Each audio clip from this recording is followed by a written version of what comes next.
les choses dans la chronologie. Les outils il y a eu plusieurs révolutions technologiques.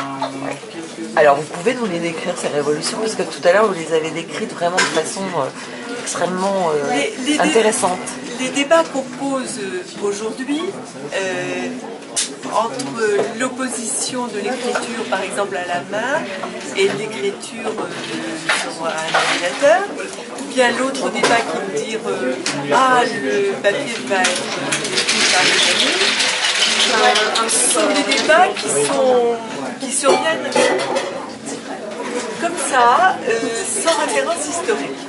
On ne peut pas parler d'une évolution technologique, quelle qu'elle soit, sans se poser la question qu'est-ce qui s'est passé avant, ou est-ce que ça s'est passé avant, ou est-ce que ça ne s'est jamais passé avant. Savoir vraiment si c'est une révolution. On a commencé à écrire à Rome sur des tablettes de cire avec des stylets. Moi, ce qui m'amuse beaucoup dans cette histoire, qui se passe, on va dire, au IIe siècle, 1er siècle avant Jésus-Christ, pour situer, c'est que on était sur un support qui s'appelait précisément une tablette. Hein, je crois que c'était tabula en latin, et avec un stylet, d'où vient d'ailleurs le mot style. Type de support qu'on retrouve maintenant. Je veux dire, c'était de la cire, ça fondait, d'accord. Bon, mais à l'époque de Cicéron, ou un peu plus tard, à l'époque de Sénèque, dirons-nous, un siècle plus tard, ça paraît un domaine qui est absolument irremplaçable. Irremplaçable, des tablettes de cire. Et puis, au Moyen-Âge, vous voyez apparaître la plume d'oie sur du parchemin, hein, les moines, ce qu'on nous a appris à l'école, voilà, les recopies, la Bible, tout ça. C'est un saut technologique, mais absolument insupportable pour les partisans des tablettes de cire. Vous imaginez ces gens, c'est la foi d'un commerce. Mais c'est une barbarie totale. C'est absolument rare. Toute la lecture et toute la littérature va être absolument monstrueusement bouleversée. Bon.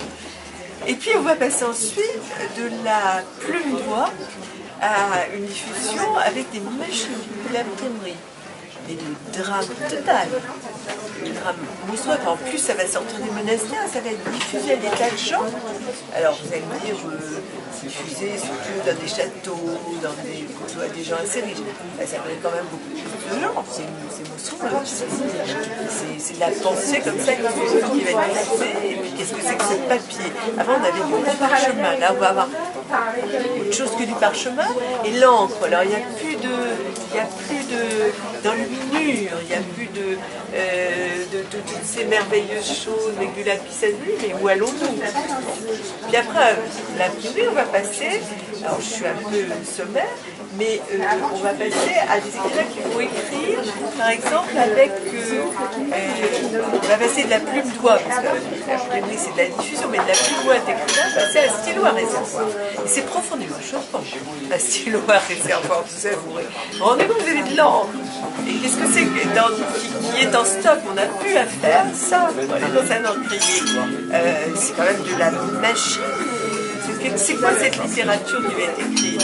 Et puis alors, terrible chose, on va passer carrément à une machine, à une espèce de machine comme ça, répétitonne, on appuie, ça fait du bruit, c'est épouvantable.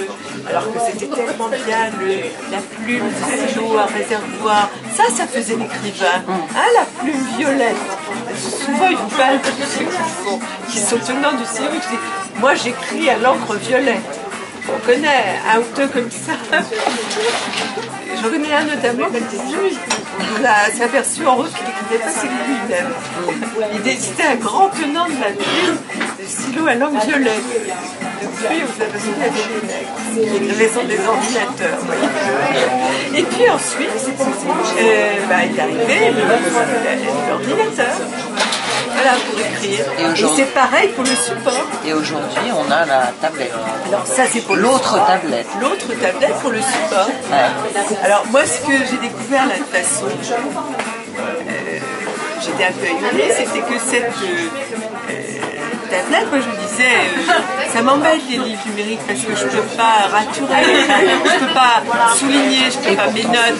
Mais sur celle-là, on peut écrire, on peut la personnaliser, on peut mettre son écriture, on peut souligner.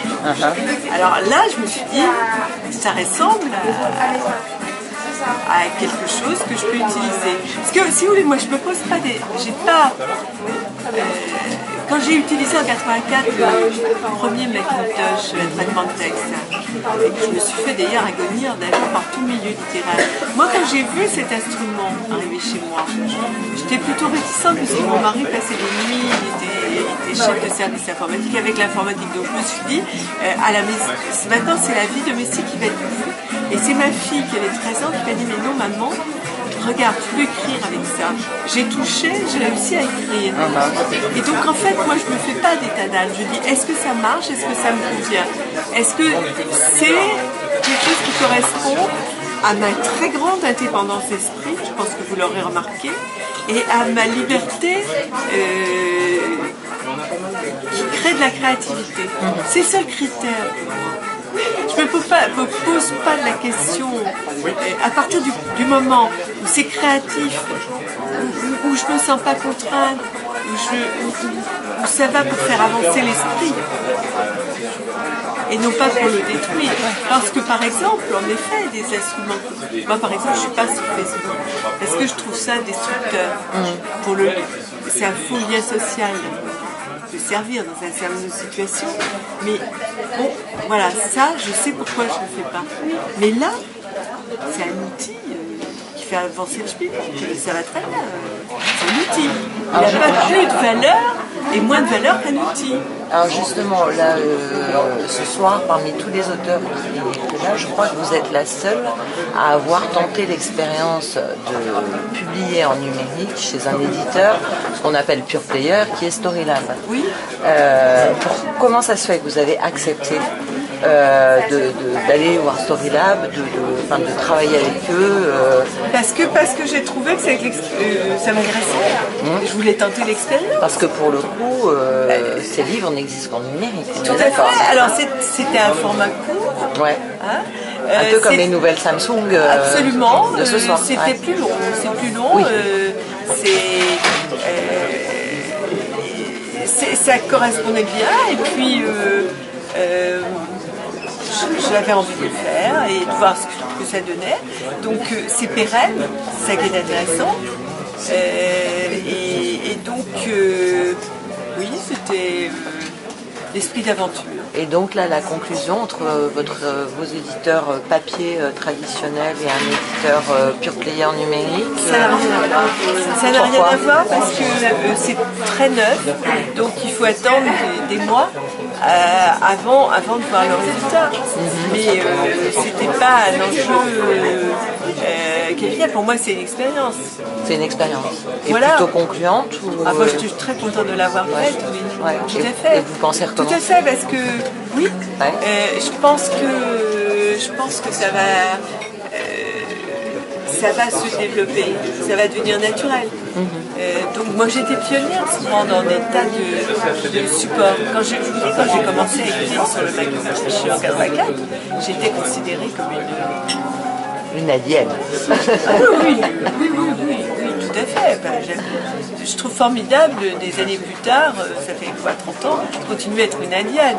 Alors, je vais tenter si bien continuer que je vais publier bientôt un texte qui s'appelle Beauvoir l'enquête, qui va être justement sur support numérique avec des tas, avec les photos de mon enquête, avec les films de mon enquête, avec des interviews que j'ai tournées, par exemple le dernier témoin de la passion de Simone de Beauvoir que j'ai filmé, qui est quand même le type qui l'a photographié nu. J'ai un film. Et chez quel éditeur ça va être? Alors on va le faire entre Storylab et Michel Lafon. Super.